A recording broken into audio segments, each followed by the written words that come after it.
ahoana marina. Sao de tokony andiny tena aloha ilay miteny. Kobokobony marina ny fanjakana Rajoelina ka mitory tena tsy anontaniana.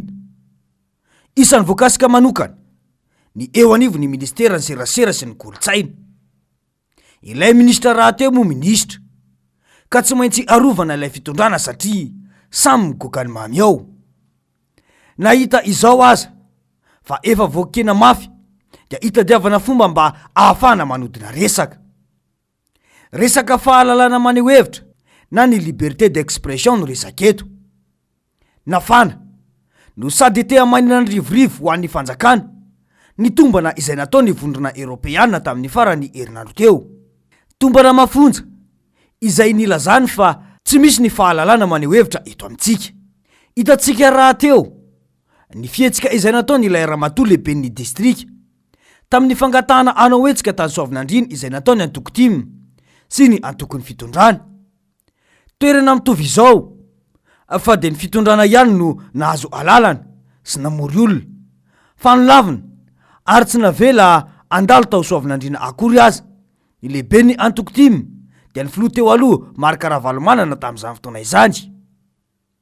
Tsy naharitra ny teo anivon'ny ministera ny serasera manoloana ireo trangany fanesy ireny fa de ny roso tamin'ny fitondrana fanodinan-dresaka. Raha dika tsotsotra ny fanazavany de ny hoe baranay ny ilay fahanalahana ka miteraka tsy famoaham-baovao marim-potitra noho ny firoborobon'ny teknôlôjia izay hita omame ny fahalalany asa fanaovan-gazety. Dia mipetraka ny fanontaniana hoe iza moa no tena manome vahana izany eto amintsika?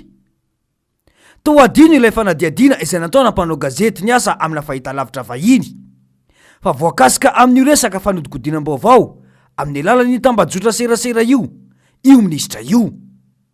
Averina eto ity fanadiadina izay nataona namana mpanao gazety ity. Par peur de graves représailles, cette jeune femme doit témoigner à visage caché. Depuis 2 ans, elle travaille dans l'ombre pour le gouvernement malgache. Son théâtre d'opération, Facebook. Son travail, créer de faux profils et commenter des publications postées par un chef d'équipe. Elle nous montre un exemple de fausse publication. Ici, on voit le cuisinier d'un restaurant populaire entouré du président et de sa famille. L'objectif recherché, véhiculer l'image d'un président proche du peuple. Cette publication, c'était un montage. Il y a chaque équipe qui lance exemple. Ils mangeaient comme tout le monde. C'était pour l'adorer. Selon elle, ces opérations sont pilotées par la ministre de la Communication.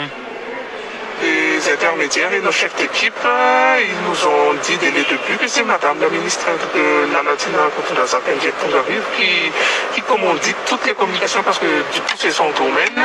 Et après c'est facile pour elle de contrôler tout ce qu'on publie dans le domaine de communication autour du président et de toutes ses équipes. Mazava amintsika rehetra angamby izay.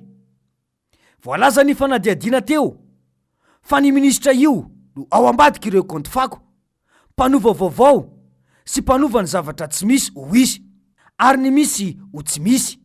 Io ilay atao hoe désinformation.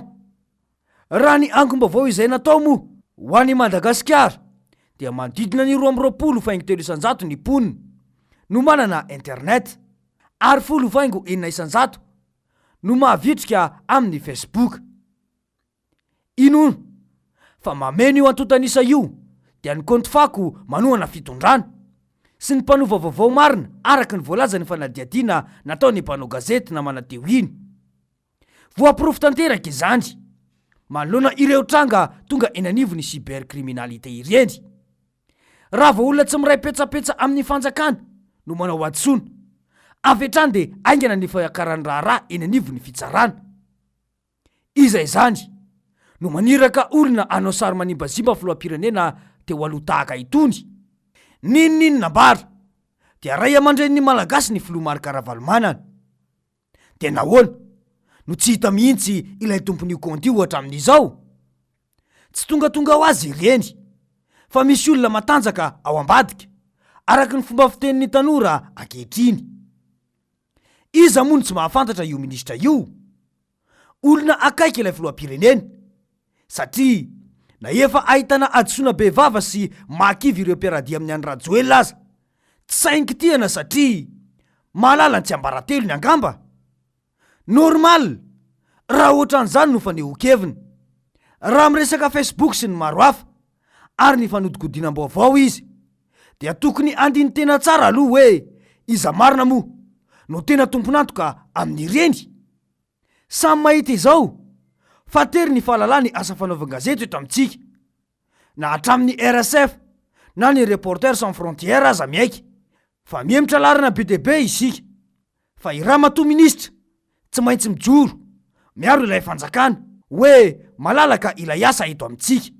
Isan'ny noresainy moa tao anatin'io ny hoe ilaina ny fametrahana lalàna mba tsy hironana any amin'ny famoahana vaovao diso, dia mipetraka ny fanontaniana hoe tena izany tokoa ve no tiana atongavana?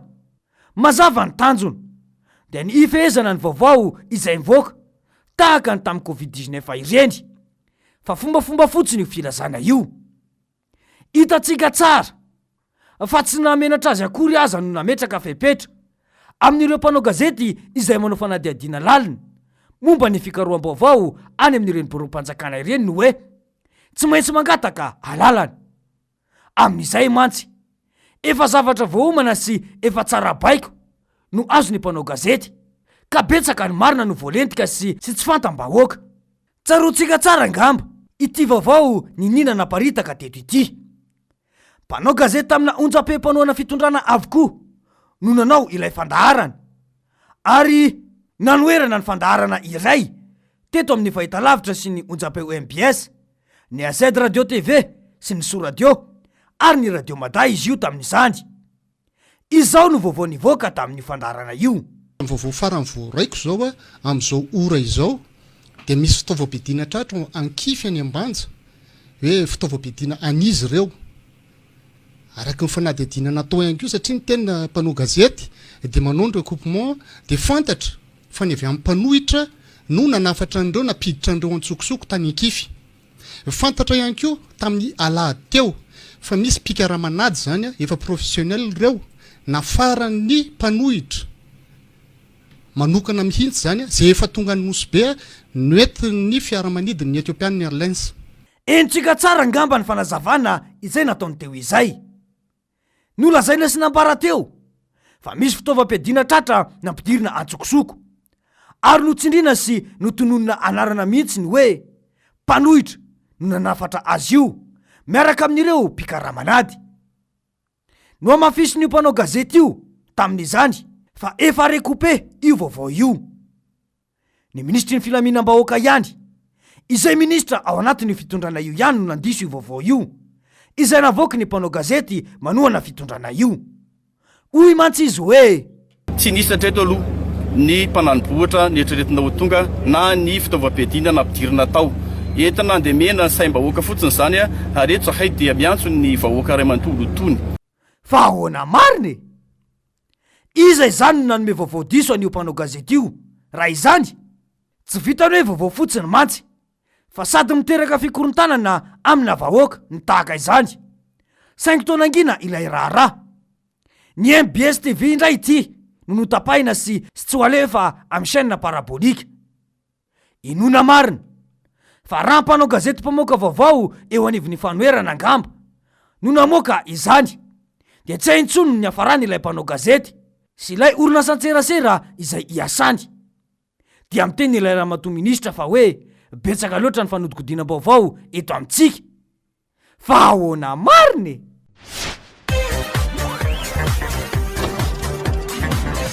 Ahoana mariny?